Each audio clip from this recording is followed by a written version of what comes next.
Untuk memperbaiki dan meningkatkan prestasi atlet Sumatera Selatan, KONI Sumsel lebih fokus pada pembinaan.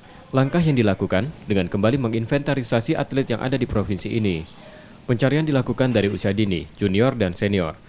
Pengurus cabur diminta untuk melakukan perekrutan atlet dari kejuaraan daerah. Catatan KONI Sumsel, ada banyak atlet potensial dimiliki hingga 20 cabang olahraga. Sebetulnya yang paling potensi itu untuk di Sumatera Selatan itu sesuai daerah, antara lain adalah cabang bela diri, kemudian cabang air, yaitu dayung, kemudian balap sepeda karena kita adalah di daerah pegunungan, daerah Pagar Alam dan Lubuk Linggau, kemudian atletik, dan tentunya tidak ketinggalan untuk Anggar sendiri.